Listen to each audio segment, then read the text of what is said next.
ব্রিগেডের ময়দানে 26 তারিখ ব্রিগেডের ময়দানে যাচ্ছি কি যাচ্ছি না এই নিয়ে একাধিক মানুষ প্রশ্ন করছে, জানতে চাইছে যে ভাইজান যাচ্ছেন কি যাচ্ছেন না। অবশ্যই আমি মনে করি এটা ক্লিয়ার করা একটু দরকার আছে। তার আগে আমি গুটি কয়েক কথা বলব। কেন্দ্র সরকারের এই নিয়ে আসা কালা কানুনের বিরুদ্ধে সর্বত্র গণতান্ত্রিক প্রক্রিয়ায় শান্তিপূর্ণভাবে প্রতিবাদ করে যেতে হবে। সুপ্রিম কোর্টে আমি আইনি, আমার মতো অনেকে আইনি লড়াই লড়ছেন। আগামী 5 তারিখ ডেট আছে। আন্দোলন সংগঠিত করতে হবে, শান্তিপূর্ণভাবে আন্দোলন করতে হবে। আমরা এখানে যত আন্দোলন সংগঠিত করতে পারবো দিল্লিতে ইম্প্যাক্ট হবে। আর আমাদের আন্দোলনে যদি আমাদের আন্দোলনে ঢুকে যদি হিংসা ছড়িয়ে দেয় তাহলে কিন্তু এর ব্যাড ইফেক্টও দিল্লিতে পড়তে পারে।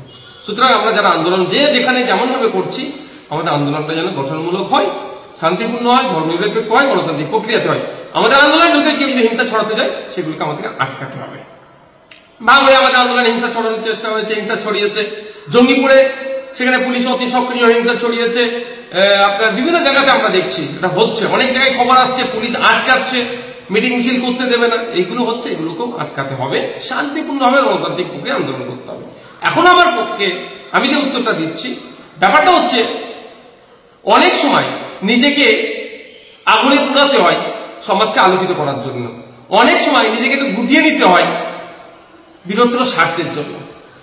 আপনারা জানেন মোমবাতি নিজে আগুনে পুড়ে যায় সমাজকে অন্ধকার থেকে আলোকিত করার জন্য। ব্যাপারটা হচ্ছে এখানে আমি যদি এখন ঘোষণা করি আমি ব্রিগেডে যাচ্ছি, আপনারা ইতিপূর্বে দেখেছেন যে জায়গায় আমরা মিটিং মিছিল করছি রাজ্য সরকার কিভাবে সেগুলোতে বাধা দিচ্ছে।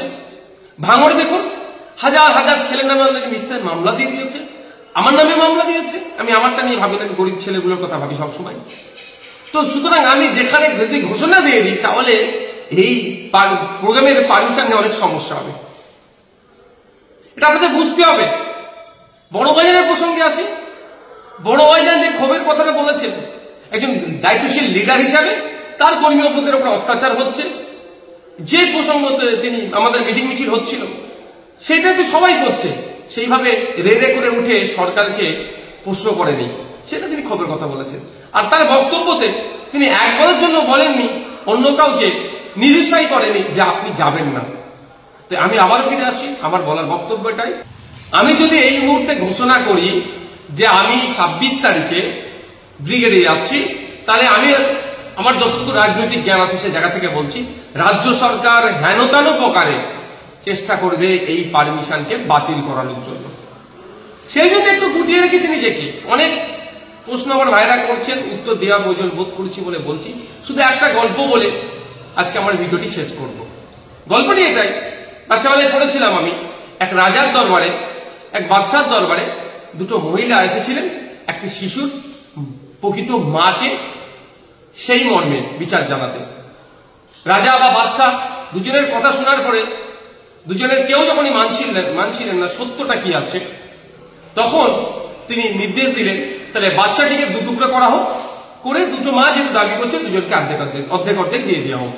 সেই সময় যে নকল মা সে যে বাচ্চার প্রতি ভালোবাসার কথা বলছিলেন, যেটা আমার সন্তান, সে মাটি এগ্রি হয়ে গেলেন। কিন্তু আসল যিনি মা তিনি বললেন না না রাজামশাই বা বাদশাহ, যে আপনি বাচ্চাকে দুটুকরো করতে হবে না, ও বাচ্চাটা উনি নেই, অন্তত জীবনে বেঁচে থাকবে। নিশ্চিতভাবে আমার গল্প ছাড়াকে কথা বলুন, আপনারা বুঝতে পারছেন। আপনাদের অনুরোধ করব গণতান্ত্রিক প্রক্রিয়ায় শান্তিপূর্ণভাবে ওয়াকফ সংশোধনী আইনের প্রত্যাহারের জন্য বেশি বেশি মিটিং মিছিল করুন। মাথায় রাখবেন, মিছিল নয় মিটিং করুন। মাথায় রাখবেন এই মিটিং এ কেউ হিংসা করতে পারে। যত মাথার সংখ্যা বাড়াবেন তত দিল্লিতে ইম্প্যাক্ট করবে। তবে হ্যাঁ, শান্তিপূর্ণভাবে পৌঁছাবে।